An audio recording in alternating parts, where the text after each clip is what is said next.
welcome to those online. Could I ask everyone in the room to make sure their mobiles are switched off, please? And I will just run through the preliminaries. And as you probably all know, I am the chair of this committee, Councillor Tony Locke. I'd like to welcome everybody, including members of the public. Well, there are no members of the public. We have now.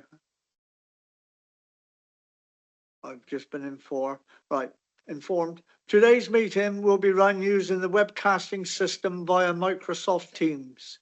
Committee members and key officers are physically present in the room. Other elected members, members of the public and officers may physically or remotely join the meeting to speak on specific agenda items or observe.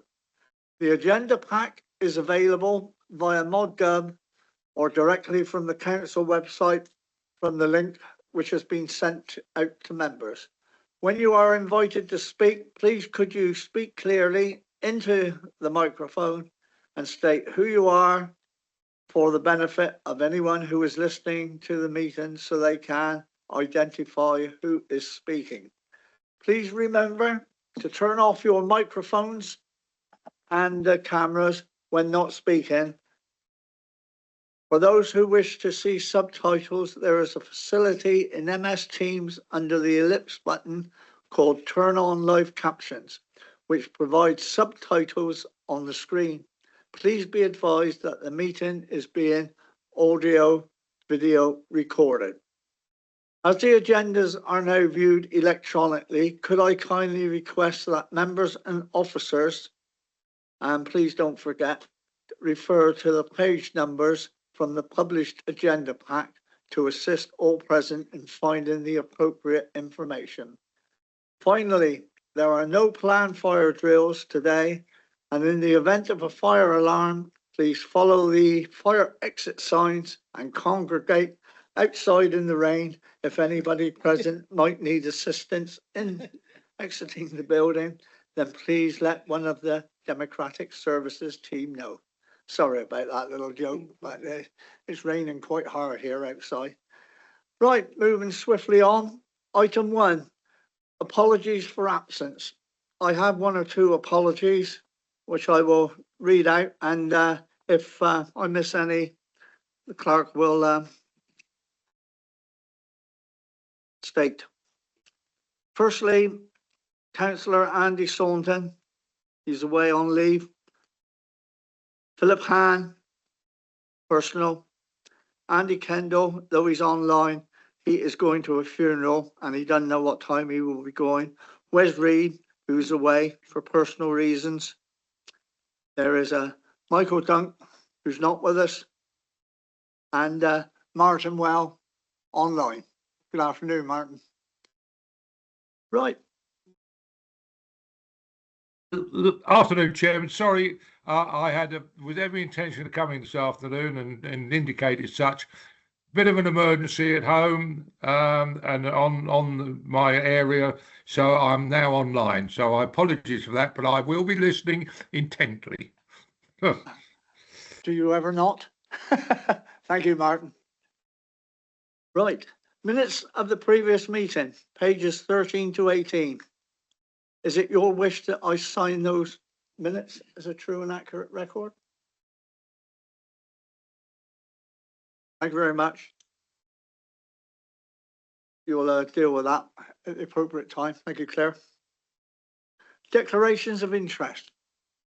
Apart from the statutory ones, are there any declarations of interest from members? No, thank you very much indeed.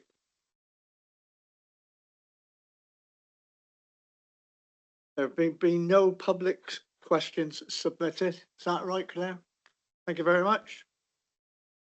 Item 5, the quarterly report on planning service performance, Q2 report, July to September 2025, pages 18 to 78.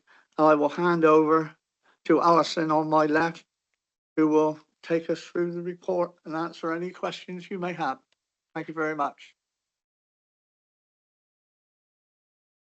Thank you, Chair, and good afternoon, members. This, as the Chair has already outlined, is the quarterly report, which was delayed from last month because of the meeting being cancelled to this month. So it actually reports on historical information. So it's the report for the period from June to September 2025, which is just July to September 2025, which has just been published by MHCLG. So MHCLG publish the stats nationally, and we're reporting on the ones that have just been published nationally. The Q3 report for the period up to December will come to you at the March meeting. You'll notice that the report is slightly different format to that you've seen previously. That's because it's now in the new corporate report template. But nevertheless, it has the same information that you have seen previously, and we've added some information to that. Whilst it primarily concentrates on the development management performance and the adopted performance indicators that are reported corporately in relation to the DM service, we've also included, as we have previously, the 5-year housing land supply up-to-date information and the housing delivery test. We are still waiting on, in terms of the housing delivery test, you'll see that the information is quite historic. That's because we're waiting for the 2024 housing delivery test results to be published. We've been informed this week by MHCLG that they are going to be publishing them at the same time as the 2025 information, and that we will get that in due course. So that's the reason why that information is or looks somewhat out of date. The report and the appendices include a considerable amount of information on the volume of work that we've received by each of the area teams, and including the waste and minerals team. And as I've said, reports of the information nationally. So most of the detailed information is in Appendix 1. There is a new Appendix 2, which has been produced as a result of members requesting more information about significant applications which are currently in progress. So we've started to pull together a list of the what we describe as significant. So they're mainly the large applications in each of the areas, both those that are currently being assessed and those that have gone through perhaps committee or and awaiting Section 106 agreements or something else to come forward. So that's set out in Appendix 2. Next slide. So what I'm going to cover in this presentation is some information about the planning applications that we've received for the quarter in question. So it's not this quarter, it's actually Q2. And a review of the applications which were determined within the national targets. Probably important to point out that the information in the report is largely based on the applications which are reported nationally. It doesn't contain a large number of the other applications that we receive, which are not part of the national statistics. So, for example, all the discharge of conditions applications are not, and tree applications and other applications are not included in the quarterly returns.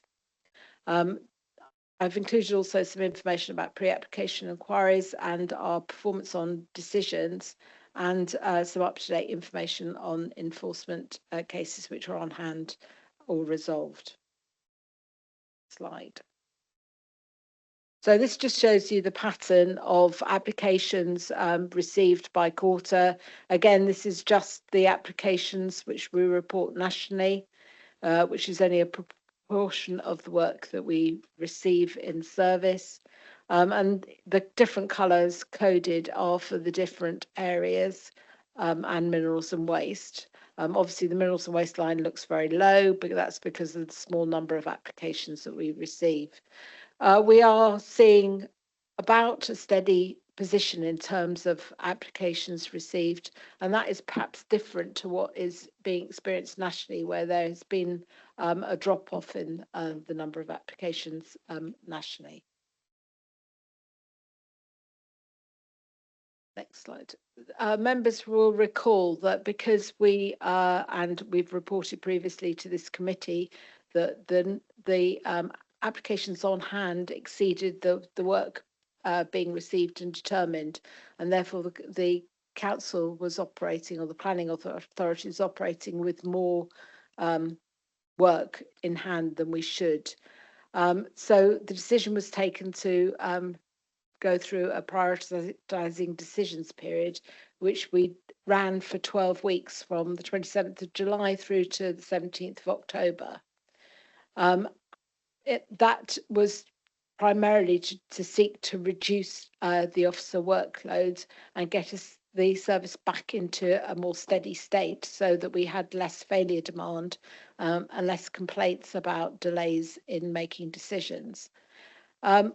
We would say that period was successful in the sense that in that 12 weeks we reduced the overall work in hand by 20%, and indeed the work in hand now is 60% lower than on vesting day.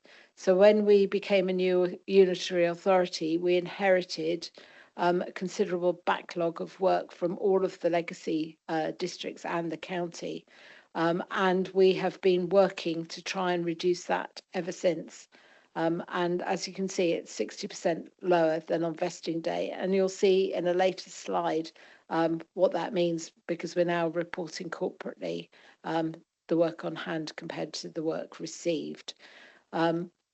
We have still got some way to go to get to where we want to be, but it is a considerably better position than we have been historically.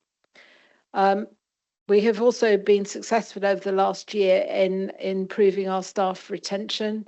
The previous financial year, we had 27 leavers. This last financial year, and by that I mean the year up until March last year, we had 5 leavers, including 2 retirees. So things are definitely looking up in terms of retention of staff.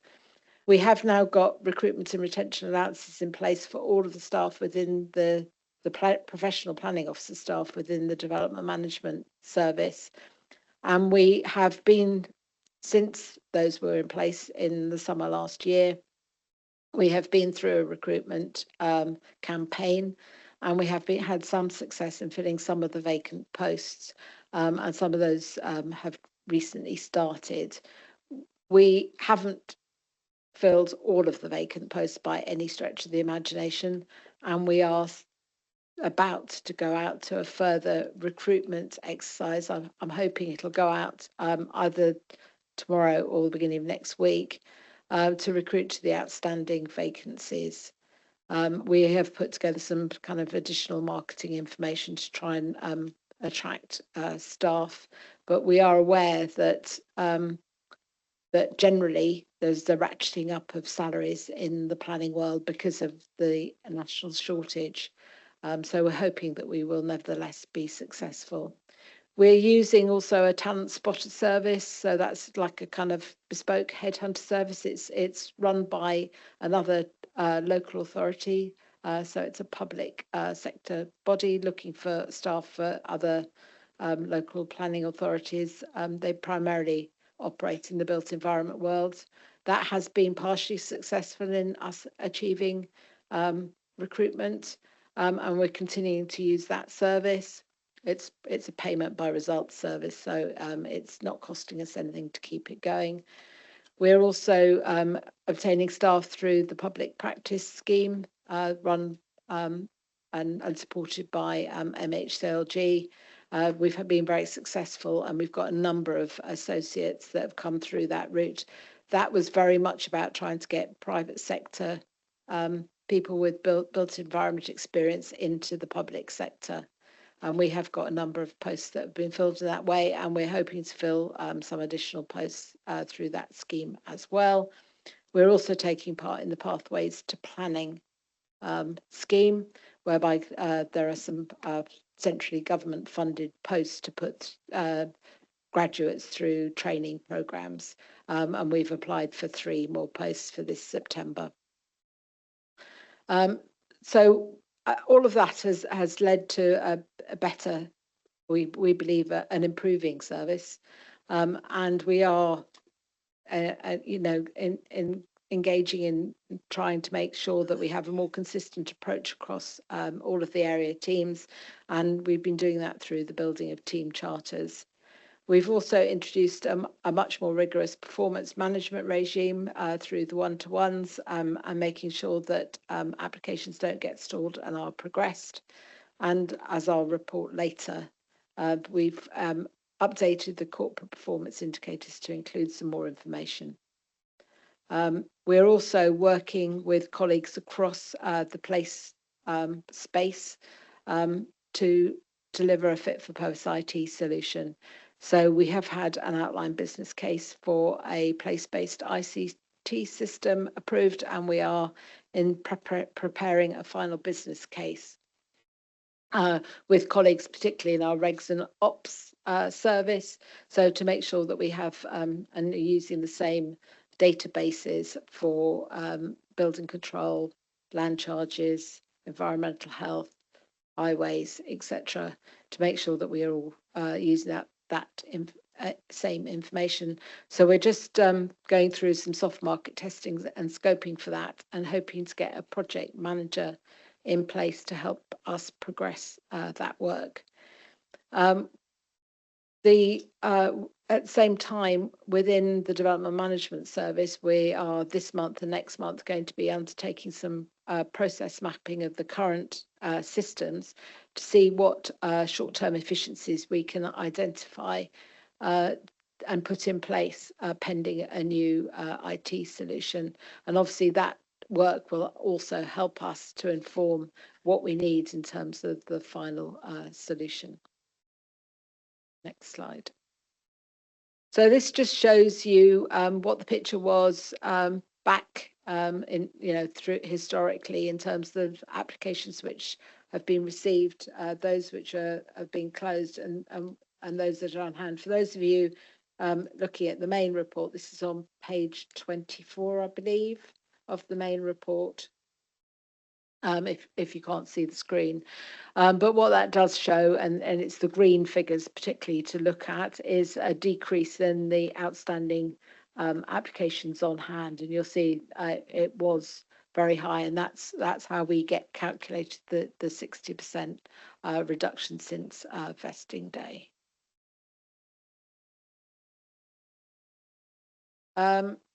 So I think I've already mentioned that we are continuing to do what we can to attract and keep talent within the establishment roles, and to minimise those which need to be filled by agency workers. So we have revised the job adverts to better reflect the different roles and attract candidates. We're about, as I said before, to go out to another recruitment exercise. And we've also achieved some Homes England funding through the Accelerate programme. We are in the process of agreeing a memorandum of understanding with Homes England, but we believe that they will fund some planning and urban design support to progress the delivery of the Comitro site. That's particularly important. We've got 3 reserved matters applications in on that site at the moment. They are keen to progress the determination of those applications before the Ramsar site is made statutory as per the Planning and Infrastructure Act. So members will be aware that the Act was made just before Christmas. The implementation date for most of the provisions is the 18th of February. However, we are still waiting for an implementation date of the provision in the Act to make the Ramsar sites have this legal status. That means that those reserved matters applications, if they're determined before that happens, and because their outline application was determined pre-August 2020, gosh, it's a long time ago, isn't it?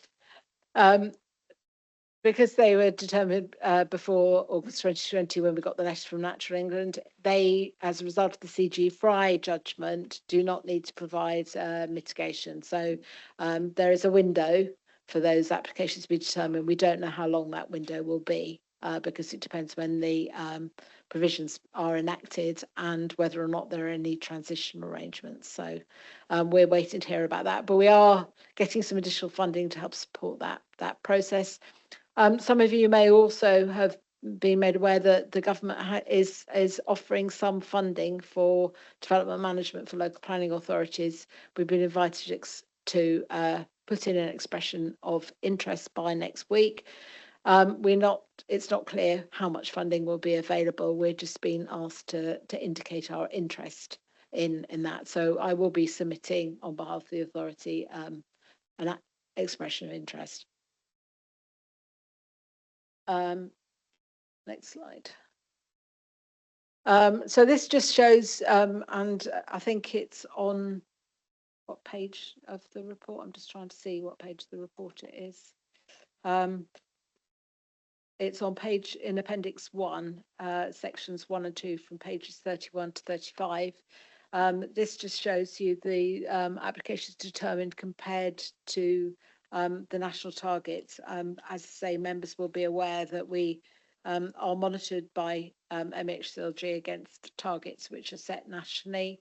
The targets are set out on that slide on the left-hand side, and the right-hand side just shows the performance for the whole of the unitary authority as for the last published quarter. So that's up to the end of Q2 of last year, and you'll see that we are still meeting the national targets, although the performance has slightly dipped.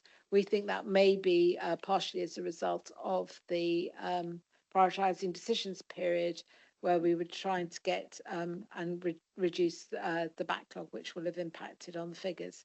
But nevertheless, we are meeting the national targets, and we're not in danger of being designated. And this slide just sets out the specific details for each area for the last quarter. Again, you can see that on page 38 in Appendix 1. And it does show, as I say, a slight drop in performance. We believe that will improve as the work in hand is reduced. Next slide. So then this slide sets out the indicators that we report corporately each quarter. And you can see this on page 23 of the main report, or on page 37 of Appendix 1, where it is a bit clearer because it's a bit bigger. So apologies, by putting it on the screen, it makes it difficult to read. I recognise that. So what we're reporting corporately now is the three national indicators for major, minor and other applications, which are the top 3 rows. Also the quality of performance indicators, which are the 24-month rolling period decisions, which are one of the indicators that government use to decide whether or not the authority is performing or whether it needs to be designated. Obviously, if you're designated for either poor performance on quality or quantity, and the quality of performance is measured by your appeals performance, if you're designated, that means that applicants have the right to go direct to the Secretary of State, i.e. the Planning Inspectorate, for applications to be determined. But the last published information, which was 18th of September, shows that we're clearly in the green for that. So nothing to worry about that. And then the new indicator, the one that's showing red, is the one where we've been measuring the on-hand applications compared to the number of applications received in that period. Ideally, you want the number on hand to be roughly the same as the number received in each period, bearing in mind that the applications take a while to go through the system. And you'll see that it was at 169% and we're now down to 139%. So it's going in the right direction. That little arrow I'm pointing up, I always get confused by, because I think it should be showing it's getting better, whereas it's the other way up. But it is getting better. Obviously, the target is to get it down to 100%. So the number of applications coming in and the number going out and on hand are in direct proportion to each other. Next slide. This just shows you the volume of pre-application inquiries. Just important to recognise that, as well as dealing with the applications which are in progress, the live applications, we also received a large number of pre-application inquiries, and of course that is a charge for service. Appeal decisions. Again, this just shows the appeals performance. It's difficult to compare because obviously the 2025-26 figures are only for 2 quarters, and so you'll see that the percentage allowed is roughly the same as it has been for the last few years. It hasn't significantly changed. I think what we have seen is the larger applications generally receiving approval by the Planning Inspectorate, both contrary to officer recommendations or member decisions at committee. Those bigger applications, because of the push for delivery of housing numbers and the lack of 5-year housing land supply, we are seeing those being allowed. Whereas the smaller 1 or 2 houses, the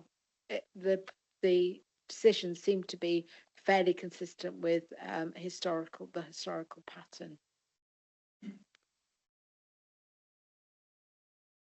Enforcement, obviously, that one of the issues around prioritising applications has meant that enforcement has not been prioritised to the same extent, and we have seen an increase in the enforcement cases on hand.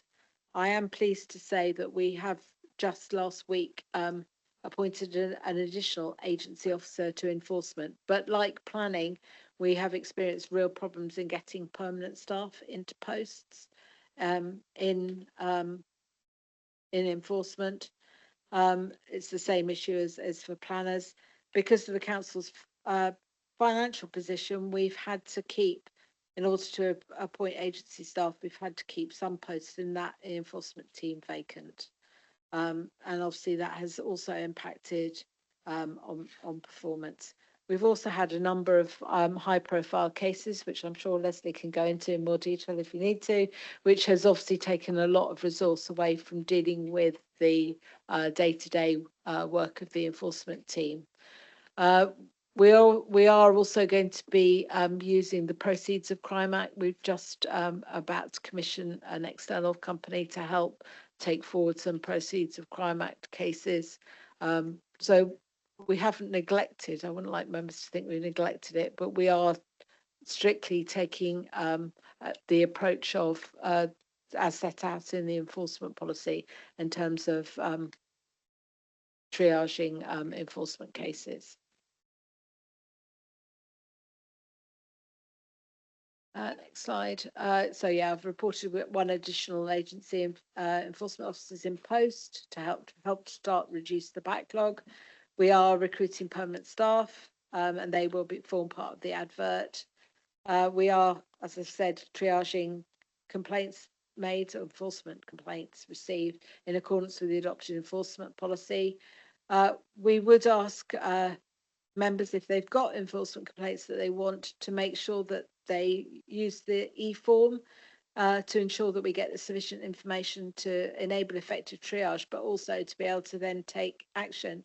One of the issues that we've had is that they come in all sorts of different forms from both members and members of the public, and we don't always have all the information that we need. So a decision might be being made on them without having the full information.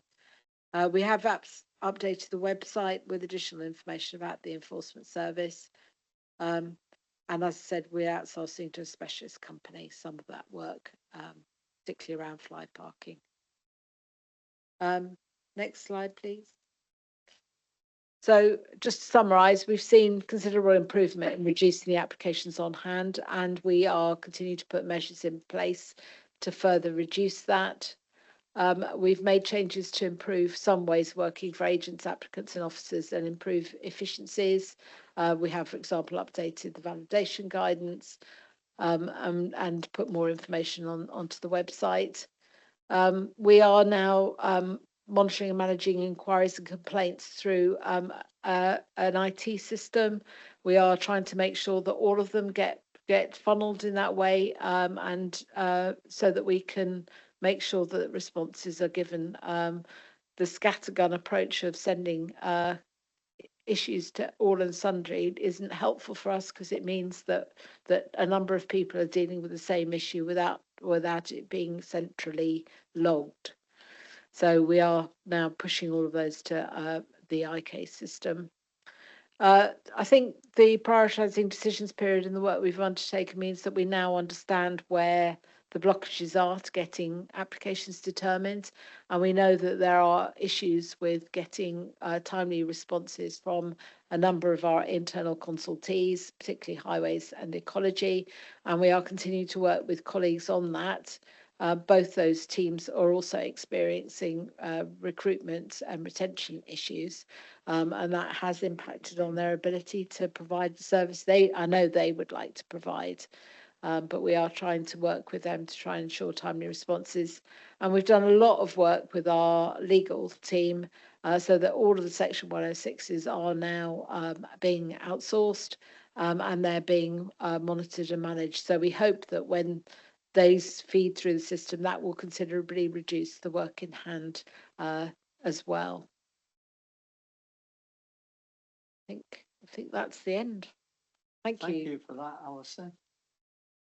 I've got one person who indicated they wanted to speak, but I knew we weren't too far from the end, Matt, so Yes, if absolutely. you'd like to. Yes? Thank you, Mr. Chairman. Thank you, Alison. I have four areas. The point you made about the agency which we're using to find members of staff, you mentioned that they are remunerated by results. My question is that presumably the service is also working for other authorities who are also being paid by results, and as a consequence it still comes back to the idea that results will be given to the person which gives the highest offer. There's still a market economy. So is that not the case? Well, the agency we use is Lichfield West Midlands Trading Services, which is basically a Lichfield District Council service. We believe that we're the only authority in the southwest that are using the service, and they're obviously looking for applicants from within the geographical range of Somerset. I see. When we say we're paying by results, we pay them for the service by results. We are using them to help us attract candidates to apply for the permanent posts in the service, which obviously are remunerated in accordance with the agreed grade and retention recruitment allowance. Okay, so we have an umbrella over the southwest. That's more encouraging. Thank you. Secondly, apologies for missing the details at the last meeting, but can we proclaim now that the project, the period of hiatus that we went through last year, can we proclaim that that's a success or was a success? And do we have figures to back that up?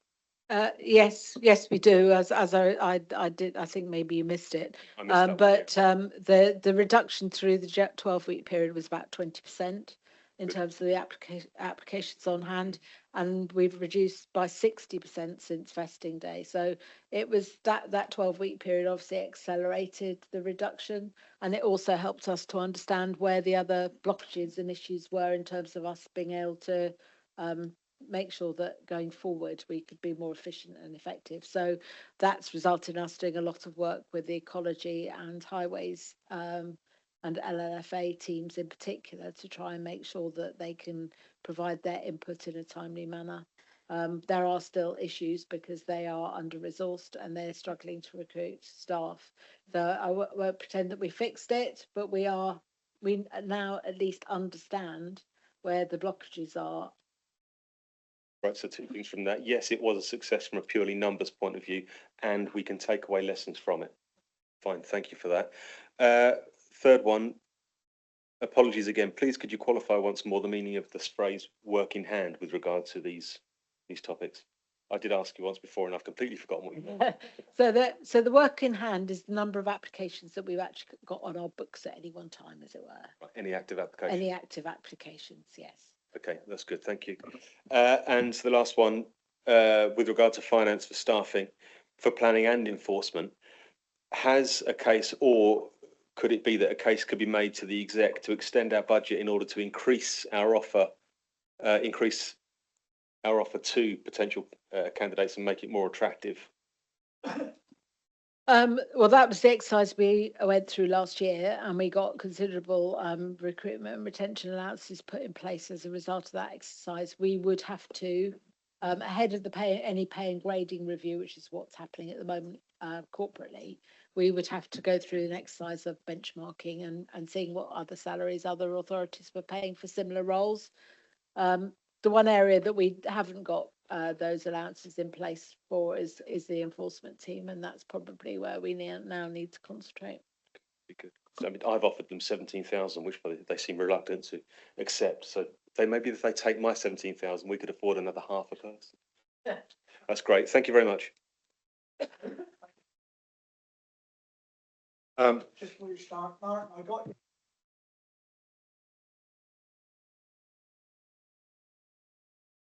I said, sorry, Martin. I said, I got you down, but I'm Martin, but I'm doing members in the room first. All right. All right.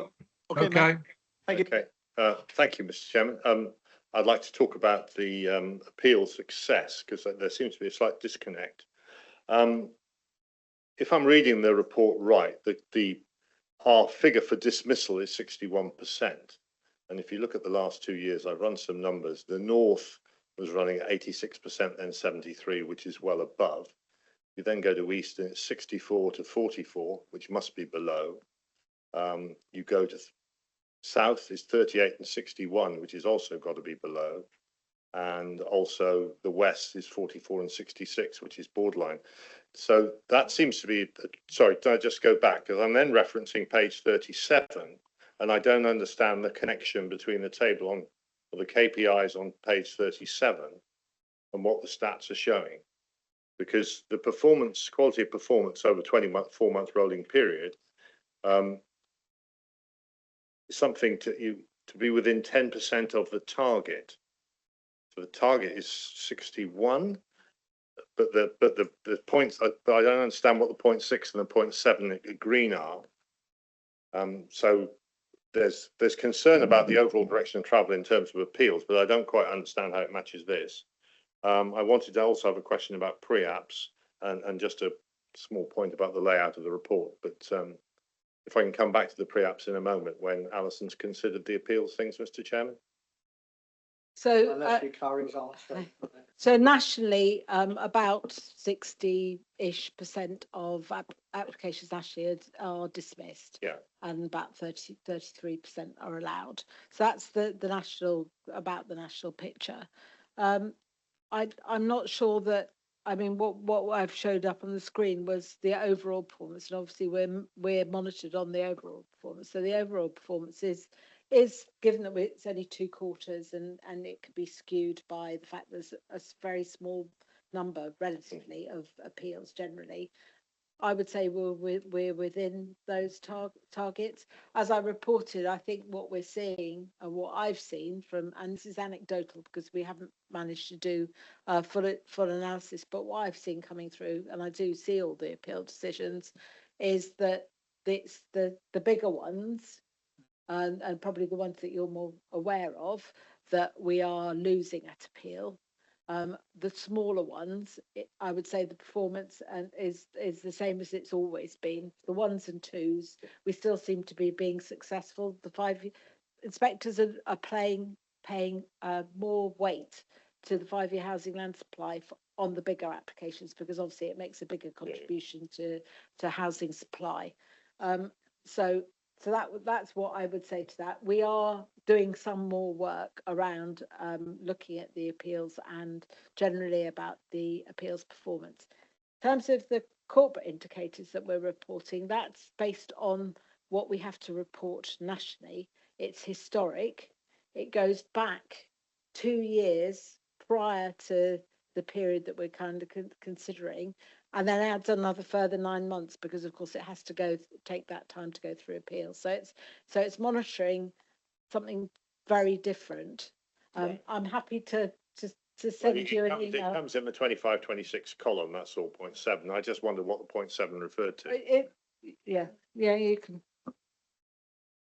Sorry, if it helps, there are two different distinct statistics. There's the MHCLG, which Alison's just referred to, which is the 2-year rolling period pre-vesting with the 9-month lag. And then what you've got in the appendix is the up-to-date reported position that we're monitoring that MHCLG haven't got to yet. So just what Alison said, but slightly phrased differently, because they are two distinct different sets of numbers. What you've got in the appendix at pages 50, section 6 from page 50 onwards, that's by area as we are recording it. That is not what MHCLG have yet published. The overall figures seem to me to be showing a sort of decline in wind. So, I mean, that's something we need to keep an eye on. The second point was about pre-apps. And am I right in thinking that agents are increasingly resorting to pre-apps because they want to, or are we directing them there because it's a charged service? And do we have any figures on the, shall we say, the success of an application following a pre-app? Because I've picked up some anecdotal comments, particularly where the planning officer has changed, that the attitude has changed, which of course is rather unfortunate. I don't want to tie you down on anything. I just wondered to what extent we do monitor pre-app advice, and clearly applications change, or they ought to change in relation to pre-app advice, which should give them a better chance. I just wondered if we, just for our own interest, kept an eye on that. So it is best practice for applicants to go through a pre-app service, and that would be national best practice, not just local best practice. Obviously, as you say, it's a charge for service, and for that they get written advice. Obviously, it doesn't predetermine the council in any way. It is advice. We do that is checked and cleared by a senior officer. It's not just the case officer that writes that advice. Like an application, it's signed off by somebody more senior generally before it gets issued. I think where advice can sometimes change is not just because the case officers change, it's because national policy and guidance is changing, and it's changing fast. We've just seen the publication in December of a new draft national planning policy framework, which sets out very clearly what the national decision-making policies will be, and very much an encouragement for local planning authorities to adopt those and not to include those in the local plan. So we can see the direction of travel, and obviously officers do need to make decisions based on the up-to-date evidence and advice, because that's what will be used if it were to go to an appeal. We have instigated a process whereby if applicants haven't been through pre-application advice, generally we will not negotiate during the lifetime of the application. And that is to try and that's in line with what most local planning authorities now do, and that is to try and help us be more efficient, because what was happening is we were effectively acting as the planning consultant for agents and applicants, and that's not our role.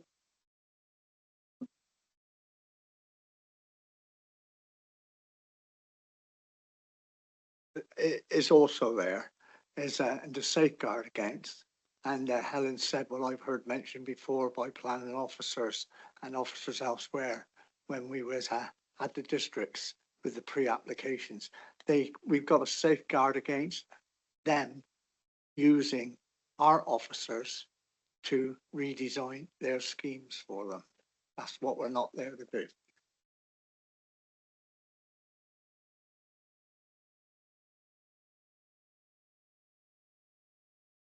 Thank you, Chair. Just a couple of points. I remain concerned. I'm sure my fellow planning colleagues are also about the 5-year HLS. And there are 1.5 million unbuilt houses out there that have planning permission, and yet we're still struggling with a 5-year HLS. A lot of this goes back to the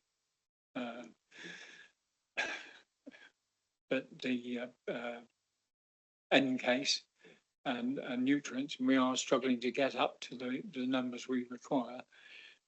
So I remain worried there because we are vulnerable in that position. We're vulnerable for other pieces of work as well.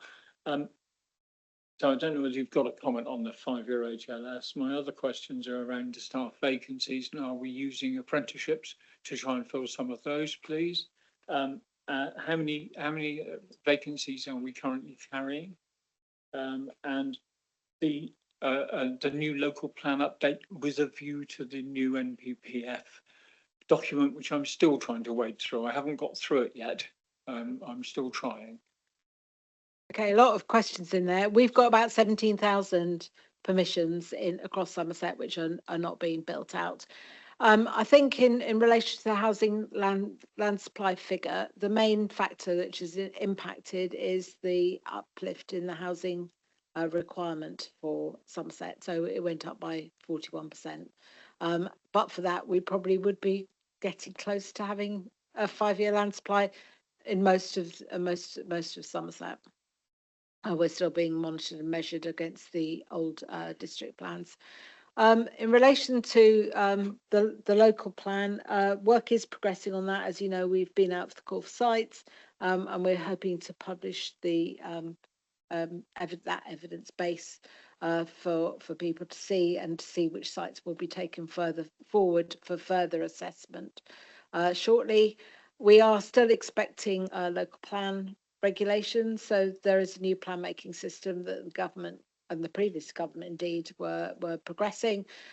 We are still waiting for the final guidance and advice on that, but it looks like it will be a 30-month period from the first, what they're now calling a gateway, where you set out your programme and plan. So there will be a report in due course to the Planning Transport Policy Committee, which will be looking at a new timetable. But all the work and evidence that we've done to date will put us in good stead to progress at pace when we know the detailed guidance.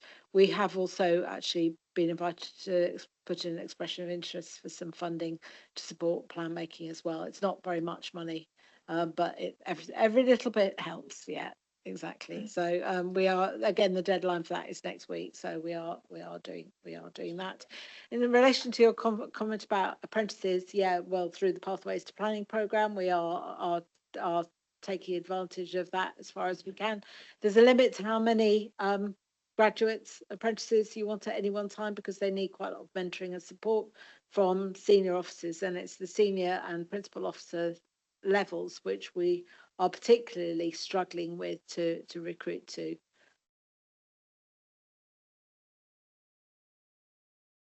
Thank you, Simon.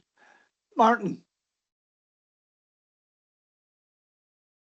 your turn. I'm coming. Yeah, I'm here.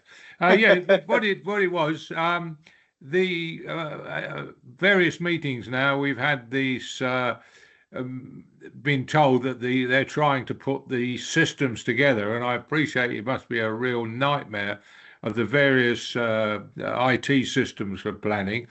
But it has been now, years, I think, that we've been told this. Are we anywhere near completion on this, which is obviously going to help and streamline the service? And is the finance in place to do this?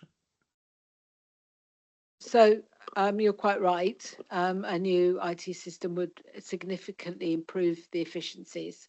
As I mentioned, we have had an outline business case approved, and we are now moving forward to prepare the final business case for a place-based IT system, which will include planning, land charges, and a number of other services across the council. That's due to happen in April, May this year. It will be going through the transformation project board, because we understand there is finance available through that board to fund this programme.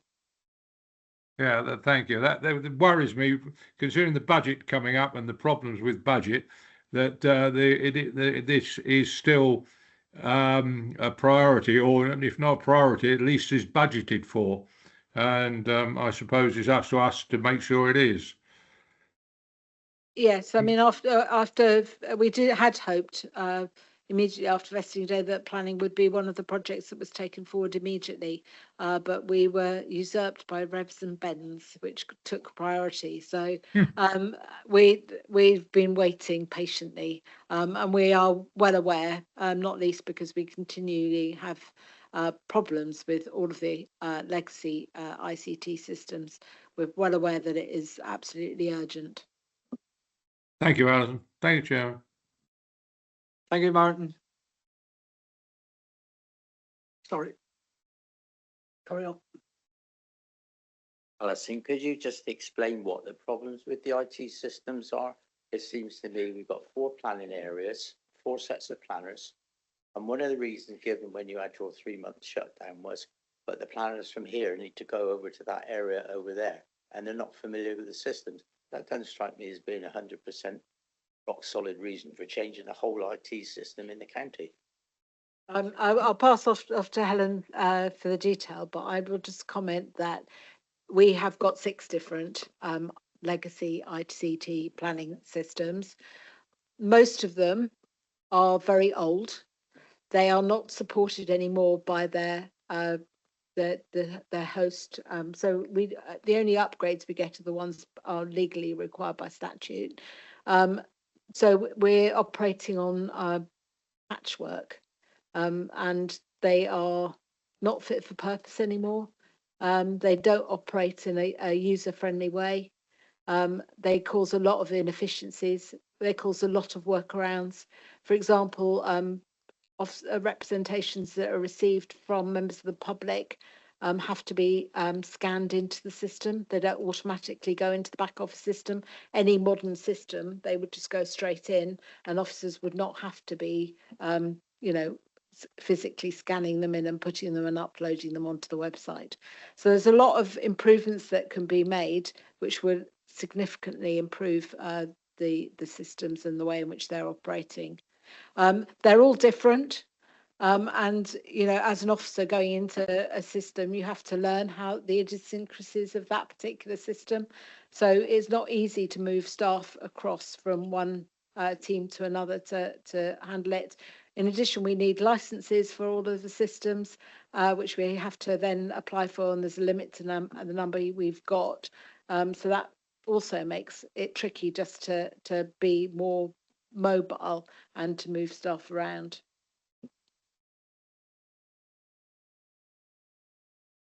Go on, you finish yours first then. In the past, Alison, certainly in Mendip, there was a Section 106 officer who was dedicated to ensuring these agreements were seen out. Are they still in place? Because I wasn't able to find one a few months ago. We have got an agency officer operating in the East area. The one system that does operate actually very well is the SIL Section 106 monitoring information. We have got a unified across the council system under using Excom. So we have got in place measures, and my understanding is that the officer that's come in to deal with those in the Mendip area, former Mendip area, East area, the backlog has now gone, and everything is up to date in that area.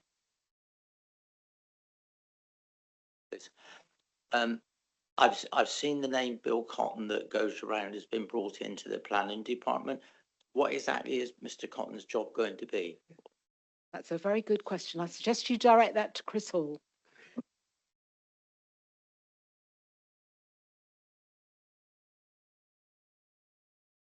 Matt. Thank you, Chair. 2 points.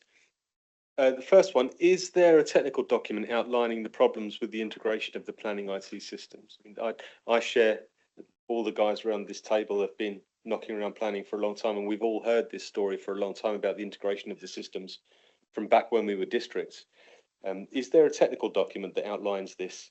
Because it is, I'll tell you a story. When I was at Mendip, I tell a lot of people this story. When I was at Mendip, I was given the task by the chair at the time, Ros Wyke, to look at one of the problems that they had, which was the wireless network. And she said, can you have a look around and see what the problem is? And so I spoke to a couple of the directors about it. And I said to this young lady, so how long has the wireless been a problem on site here? And she looked thoughtful for a second and said, oh, about 7 years. 7 years? At the time, it's changing up. At the time, the record for walking around the world was a little more than 5 years. That had been a wireless problem for 7 years. Now, I reckon that me and a team could have got that broadly sorted out in about a week. And it came down to just the sluggishness of, I don't know how to say that without the slurring, but well, I'll come back to the first point. Is there a technical document outlining the issues here? There seems to be a lot of understanding that it's a problem, but not a lot of action in getting it done. And I understand that these are big projects. I've been involved in big projects and I know it's complex, but we've seen this for a long time and we all get it. We all get it in the neck from our constituents saying, well, when are they going to sort this out? And I know it's not your fault, but you're in the chair. So what I would say is, obviously, as part of the outline business case, a lot of work was done to understand what the current systems and how they integrated with the GIS system and other systems across the council. So there is a document. I wouldn't say that it was necessarily a technical document, but it does pull together all the issues and made the case for why we needed a new integrated system. And that's why we've got through the gateway, as it were, to go through to prepare a final business case. But presumably somebody within the IT sphere has got a technical document saying what the problem is and what the resolutions could be. And Well, if so, could I have it? Yeah. Matt, I don't think we're quite at the point of just identifying what the technical significant issues are within the planning systems. What we're trying to do is looking at how we move forward with a comprehensive single system for all of the place-based IT that we need. So not just planning, but bringing in highways, ecology, education, revenue, not revs, operations and regulatory services, and all the others where we need to have the same information for land charges and building control and planning all in one place. So rather than look at what the specific issues are with the existing systems, what we're doing is looking to build what we need to future-proof for ourselves as an organisation going forwards in one spot. So rather than looking back, what we're trying to do is look forward for something that will future-proof our needs for all of those services in one, I'm going to say one solution. I don't know that it'll be one product, but it will be a suite potentially of products that all complement each other and work together so that we've got that readability across everything. I don't know that we're far enough advanced that we're in a position to share with you the spec. I think that would probably have to, no, we haven't. 3.5 years into this now. Yeah, we are 3.5 years into it, but we have not had the go-ahead until very recently to progress this, nor have we had the resource across the council dedicated to this. ICT, as I explained, have been focusing on revs and bends and putting in the new system there, and they have not allocated the resource to our services until very recently. I understand that.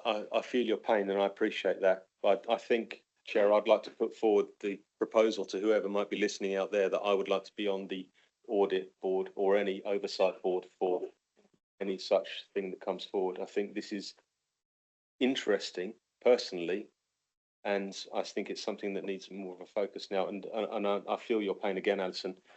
Both of you, this is a problem. So that's the first thing. So the answer to the question is no, but we're working on that.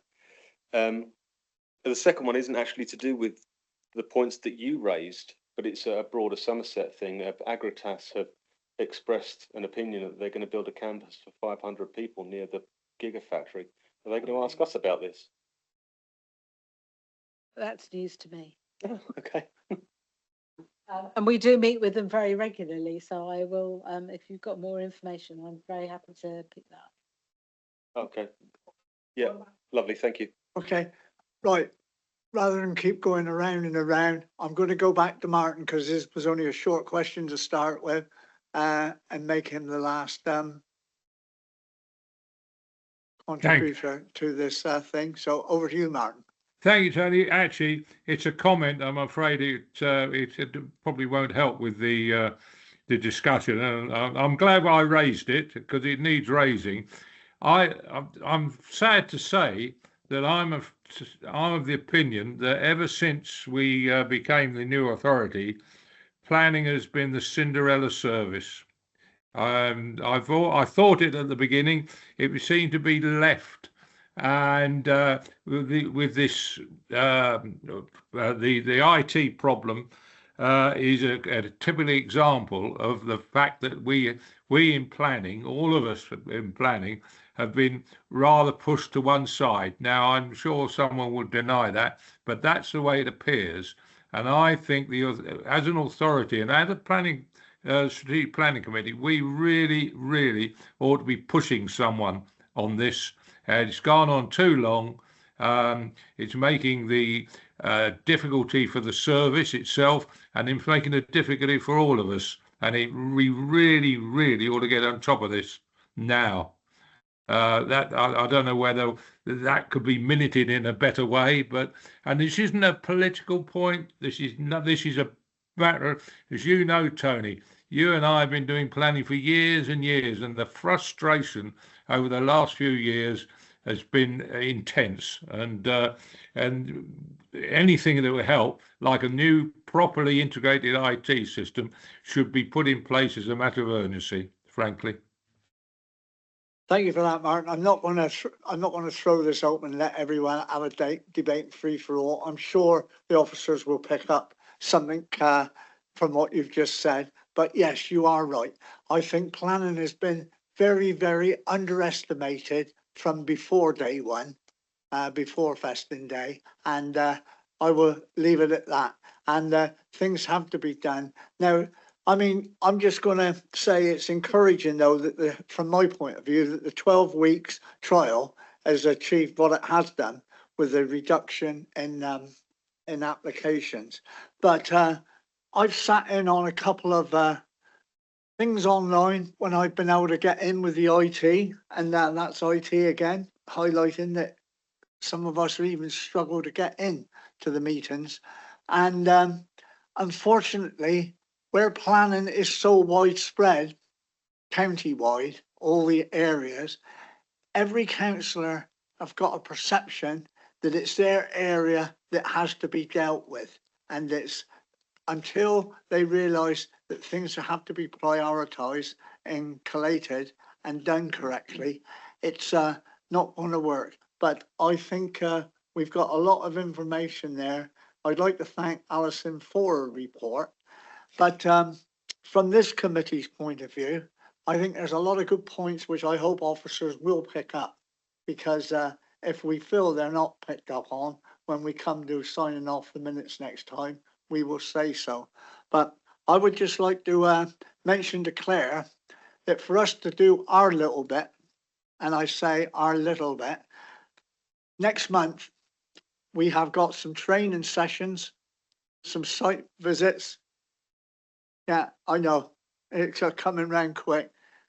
Claire will send them out again, but I, from the chair, want to express the importance of these site visits. There are members who have not been on rights of way visits when we've had planning applications for rights of way and quarries, and it is important that they attend the training and they attend these site visits, because what you see with these two eyes, and though I've got glasses over mine, it puts a different perspective on what you've got wrote down. So I would ask officers, and I see there's a lot of nodding of approval. Claire, could you, Helen, make sure that that is hammered home? Thank you. And I can't remember the date of the next meeting. But if you, So the next meeting is the 19th of February. The Strategic Planning Committee member training will be in the morning, Planning Committee in the afternoon. The site visit is the 18th, the day before, at 2 o'clock on site at Moons Hill. yeah. And apologies to members.